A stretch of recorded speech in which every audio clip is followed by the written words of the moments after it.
Пантомима. Хасеки тараптагы туюк бир көчөдө тек шыптуу үй мүрзө сыяктуу түбөлүк жымжырттык менен курчалган эле. Ал үй эч ак унутта калып каралбай калган болчу.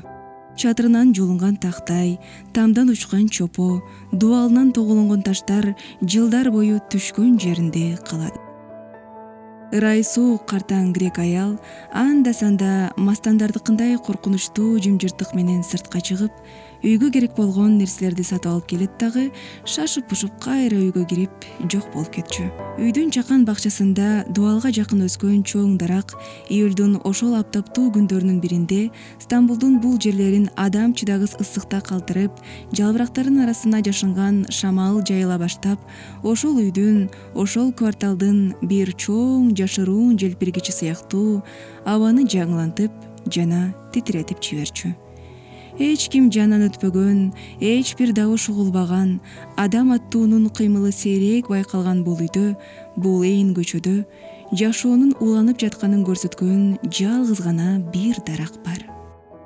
Жаз келер замат гүлдөр менен көркүнө чыгып, ал эми жайында жалбырактар менен жасалганат. Шактардын жалбырактарынын арасында саз уясы жайгашкан куштар асманда ашык, абада жүктүү, бариктердин арасында эне болот. Жарыкка карай учушат. Баары чогуу сайраган боюнча алыстарга, талааларга кетишет да кайрадан жашыл мекендерине кайтышат. Бул кетиш жана кайтып келүү, оюндар, учуп конуулар деле пайда кылат.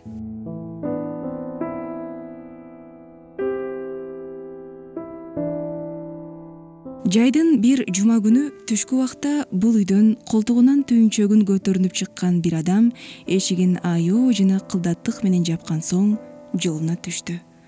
Артынан караганда ийиндери менен белинин кеңдиги бирдей көлөмдө турганчалык салмактуу 33 жаштардагы бул адамдын жоон, бирок абдан кыска бууттары үстүндөгү жүктү каалаган жагына алып барууда көп түшүк тартып жатканы байкалып жатты. Узак кварталдардын ээн көчөлөрүндө ары ойлуу, ары капалуу калыбында жолун уланткан бул адам калкты күлдүрүү үчүн, аларга күлкү, кубаныч тартуулоо үчүн жөнөп баратты. Ичке такталардан курулган жана кулап кетпесин деп тегерегине тиректер кагылган имараттын маңдайына келди. Ал имараттын каалгасынын бетинде ак кагаздан чоң кара жазуу менен ушул көрнөк асылып турган: атактуу Паскалдын пантомимасы.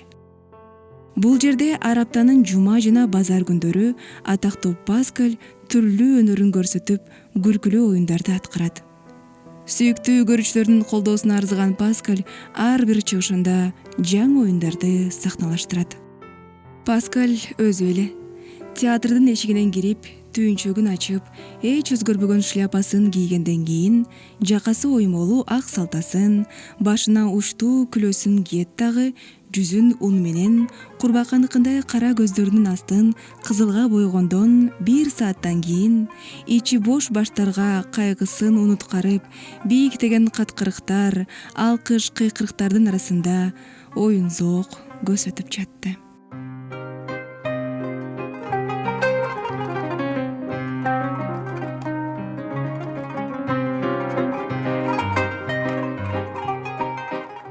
Ал күнү театрда бар күчүн жумшап шаттанып, болгончо ээрчилиги менен оюн көрсөткөндүктөн баарынын маанайы көтөрүңкү. Таманына оролгон парус кездемесинин бир бөлүгү шамалдан улам ары-бери желбиреп, мекеменин ичиндеги абаны жаңылай түшкөндөй.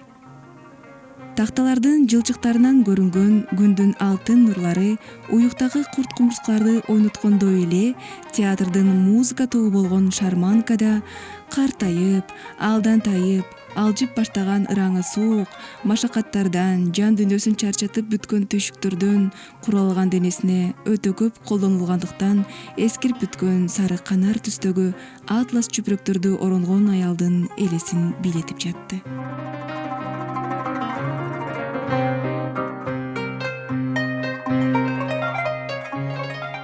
Оюнда ошол айылга ашык болуу милдетин аткарып аткан Паскалдын ашыктыгын жар салуу үчүн тилин чыгаруусу жана ыраазычылык комплименти болсун деп тоңкочу атуусу ал жердеги көрүүчүнүн баарын абдан күлдүрүп жатты. Театрдын бөздөн жасалган шыбын башынын үстүнө тутуп турган ортодогу кыймылдуу тиректерге аркасын жөлөп, оозундагы тамекиси менен оюнга назар салып турган бир көрүүчү Паскалдын тилин чыгарганы жокпу? Адамдар бул көрүнүшкө күлө берип эсин жоготот го деп кооранып жатты. Ансыз деле муну ал жердеги кичинекей отургучтарда отургандардын көбү кубаттаган эле.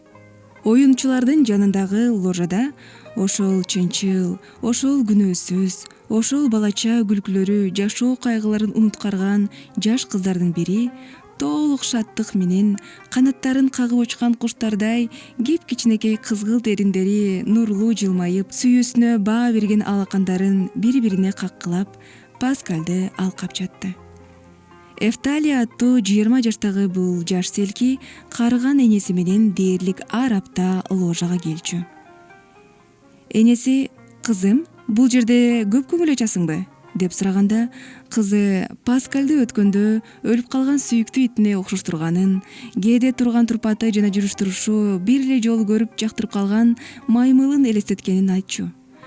Паскаль театрдагы жаш көрүүчүсүнүн, сонун кардарынын көңүлүн алуу үчүн маңдайына келип ойночу, кээде оюн арасында чолосун таап, кыздын ложасынын астына түшө калчу. Ал күнү ак шоолалар, аткан таңга окшош жылмаюулар ичинде жүргөн жаш кыз ызы чуу арасында шылдыңдуу баа бергенинин бир далили болсун деп ложадан гүл ыргытып жатты.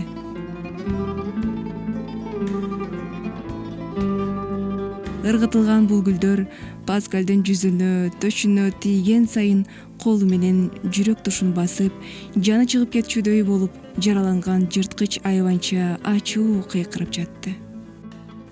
1-2 мүнөттөн кийин театрдын аткы тарабындагы топурактын үстүнө отура калып, өзү күлдүргөн кишилердин каткырыктары дагы эле уланып атканда бышактай ыйлап атты. Көзүнөн төгүлгөн жаштар жүзүндөгү унду, кызыл боекторду агызып, учкундар сыяктуу бузук тубалдардын жыгылган таштарына тамчылап турду. Бечара Паскаль тигил сулуу Эфталияны сүйчү. Кемчилиги көп денеси теги келишкен макулукка ашык болгон. Бирок көңүлүнүн эң жашыруун бир бурчунда сактаган бул махабатын эч кимге айтчу эмес.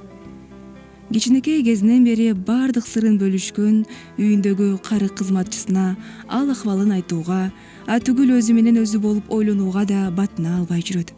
Анткени эч кимге, эч нерсеге ишеними болбогондуктан оюнда жашырынып, жашоонун маңызы болгон махабатынын белгилерин кимдир бирөөгө көрсөтүүдөн тартынаар эле. Өмүрүндө бир дагы аялдын назарына түшүп, эч кимдин жагымдуу мамилесин көргөн эмес. Башкалар андан күткөн нерсе жалгыз гана күлдүрүү. Карап кой, бул кайгылуу абалында көз жаштарына томчугуп, ызаланып турса, эч ким аны менен иши жок, жыргап жатышат. Ооба, кимдир бирөөгө айтууга, түгүл ойлонууга да батына албай жатты. Оюн бүткөндөн кийин кечинде кайрадан түйүнчөгүн колтугуна кысып, иймене келген жолу менен үйүнө кайтып баратты. Жолдун жарымында жинденген абалда аркасынан бирөөнүн ээрчигенин, ал билинбеген нерсенин көздөрүнө кирип, рухунун жабык баракчасында сактаган сулуу Эфталиясын көргүсү келип атканын сезип турду. Санаа жана коркуу менен башын бурду.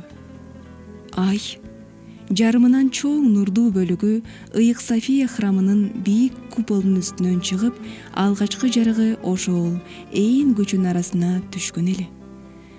Үйүнө жетип, бир аз шам-шум эткен соң бөлмөсүнө кирди. Арадан бир нече мүнөт өткөрүп, бөлмөсүнүн эшигин акырын ачып, өзүнөн башка эч бир жан жашабаган үйүндө бирөө жарым жүрбөгөнүн, терезенин айнегин көтөрүп, көчөдөн ары бери өткөн эч ким жок экенин аңдаган соң, Эфталия солусун ойлой баштады. Бүгүнкү оюнда ал эмне үчүн ушунчалык көп күлдү болду экен? Койнундагы гүлдөрдү чыгарып, тим эле диний урмат менен өпкөндөн кийин бөлмөсүндөгү эң бийик жерге койду. Ушул гүлдөр, ушул гүлдөр мени өлтүрөт деп жатты. аны бир эле жолу кабыл кылса. Бул бөлмөнү гүл менен кооздойт. Тигил сулуу Эвталиясын ушул бурчта тутандырат. Өзүнөн өзү өйдө туруп, бөлмөнүн босогосуна отурду. Канчалык кызыктуу аңгемелер айтып берет, түнү бою күлдүрөт. Мисалы азыр бөлмөгө кирип баратат.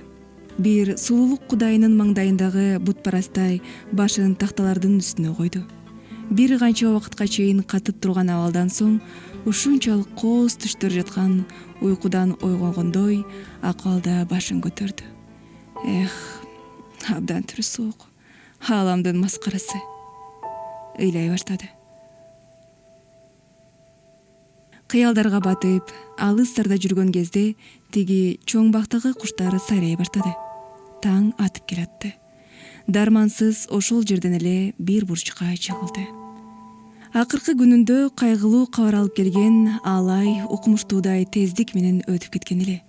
2 аптадан бери театрга келбеген Эвталия турмушка чыгып жатат. Бир нече жылдан бери эч бир үн, добуш угулбаган бул үйдөн ал күндөрү бирөөнүн бышактай ыйлаганы болду. Бечара Паскаль күндөрдүн биринде ложага күйөөсү менен келген Эвталияны күлдүрүп, жүрөгүн өйгөн санасын билдирбеш үчүн башын маңдайына ийип, капалуу үйүнө барып, ичинен бекитип алган бөлмөсүнүн эшигин чаптырып жатты.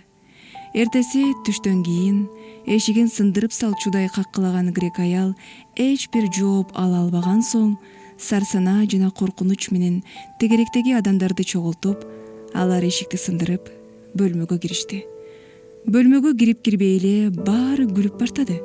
Анткени Паскаль асылган адамды туурап, атактуу чеберчилиги менен тилин чыгарып турган эле.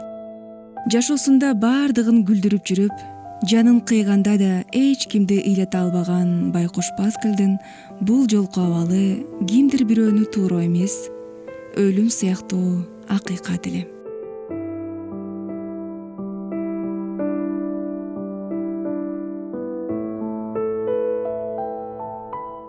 Сиз уккан аңгеме Пантомима. Автору Сами Пашазаде Сезайи. Үн коштогон Айзат Канатбек кызы.